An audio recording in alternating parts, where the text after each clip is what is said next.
जय हे भारत भाग्य विधाता।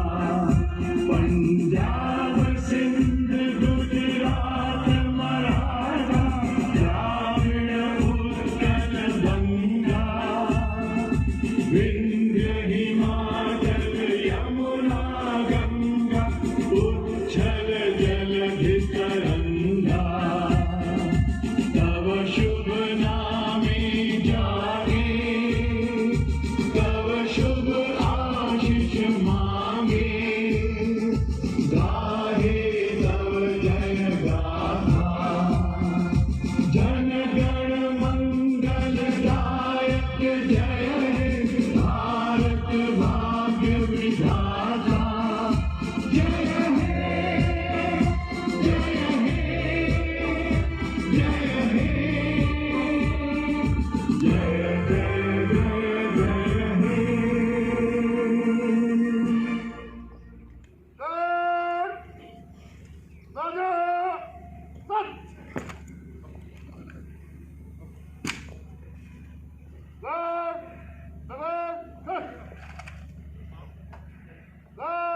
मंत्री खड़ा रहेगा ताकि इसे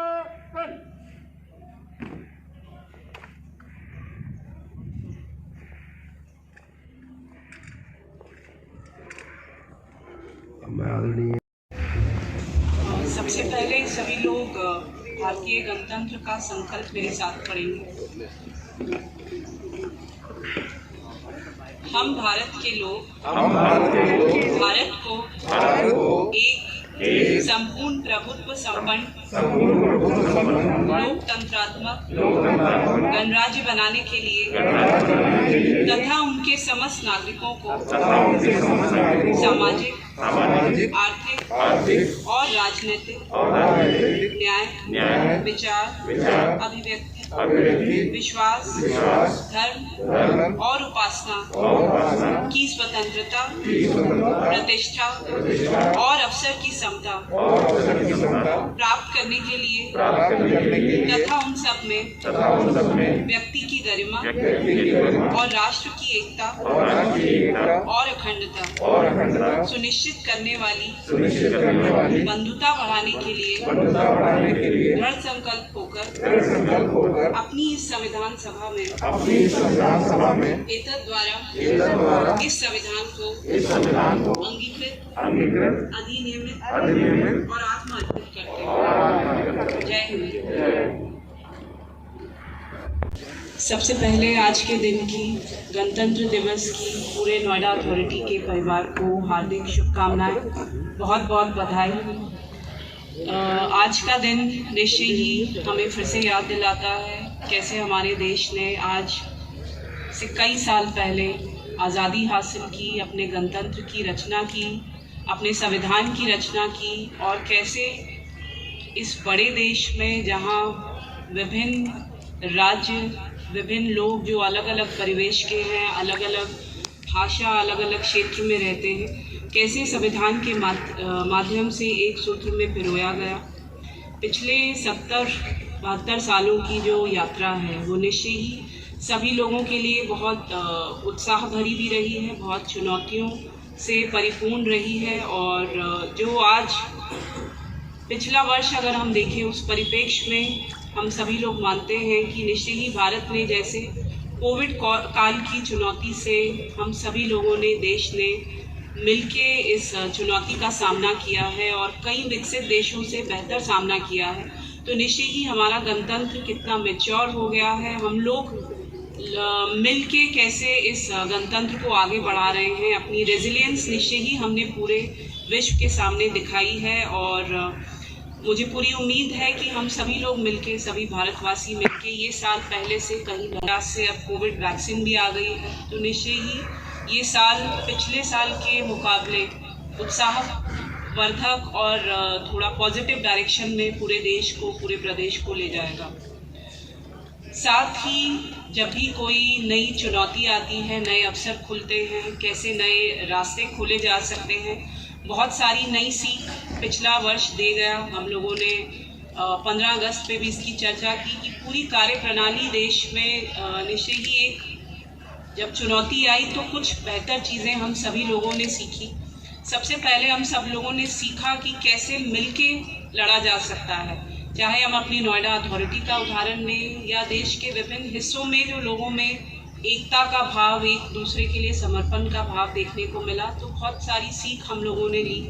और हमारे स्पेशली जितने हमारे हेल्थ वर्कर्स, हमारे फ्रंटलाइन वर्कर्स, हमारे सैनिटेशन वर्कर्स, पूरे देश में उन्होंने मिलकर इस चुनौती से लड़ा और ये दिखाया कि हम लोग अभी भी एक दूसरे के लिए त्याग करने का, बलिदान करने का साहस रखते हैं। निश्चय ही ई गवर्नेंस, IT टेक्निक्स बहुत आगे विकसित हुई हैं और हम लोग जो कार्य सब ऑफलाइन मैनुअली जो कार्य करते थे, कैसे बेहतर तरीके से ऑनलाइन हो सकते हैं, उन सब की एक लर्निंग ये साल दे गया और निश्चय ही आगे आने वाले कई सालों तक ये लर्निंग्स हम लोगों के लिए काम आएंगी और जो हमारी भविष्य की भी कार्य प्रणाली है वो इससे बेहतर विकसित होगी। नोएडा अथॉरिटी के परिप्रेक्ष्य में ये वर्ष कल के परिप्रेक्ष्य में और ज़्यादा महत्वपूर्ण था। पहली बार नोएडा को उत्तर प्रदेश का स्थापना दिवस, यूपी दिवस के रूप में प्रत्येक वर्ष मनाया जाता है। पहली बार नोएडा क्षेत्र की महत्वपूर्ण स्थिति,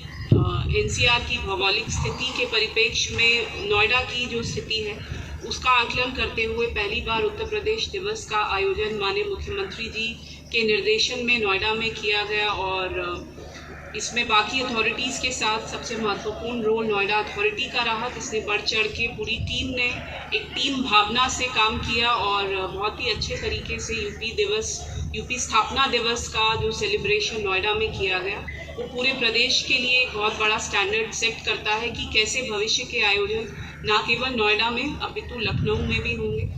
ये भी माननीय मुख्यमंत्री जी द्वारा इसमें घोषित किया गया था कि अगले वर्ष से हर ज़िले में ये आयोजन और भव्य तरीके से होंगे। इस परिप्रेक्ष्य में अथॉरिटी का रोल जो अभी तक केवल नोएडा शहर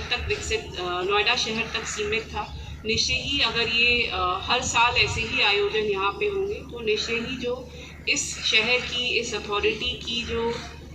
महत्व है वो निश्चय ही बढ़ेगा, इस अथॉरिटी का रोल निश्चय ही बढ़ेगा। साथ ही सभी लोगों को बधाई भी देना चाहूँगी, ना केवल नेशनल स्तर पे हमारे उत्तर प्रदेश में, हमारे शहर में जिस तरह हमारे सैनिटेशन वर्कर्स ने, हमारे सभी विभागों ने, चाहे हमारे उद्यान विभाग है, हमारे सिविल जल, सभी ने पिछले वर्ष चुनौतियों के बावजूद लगातार काम किया। बहुत सारी चुनौतियां, कोविड के अलावा भी बहुत सारी चुनौतियां, समय समय पर बारिश की चुनौती, बहुत सारी चुनौतियां, बहुत सारी VIP विजिट्स, बहुत सारे ऐसी चुनौतियां आई, लेकिन सबने बड़ी मिलजुल के उन सभी चुनौतियों से साथ में निपटा और मैं फिर कहना चाहूँगी कि नए बेंचमार्क्स, नए स्टैंडर्ड्स औरों के लिए हम सभी लोगों ने सेट किए हैं। साथ ही जब भी कोई ऐसी चुनौती आती है, हम लोग काम करते हैं तो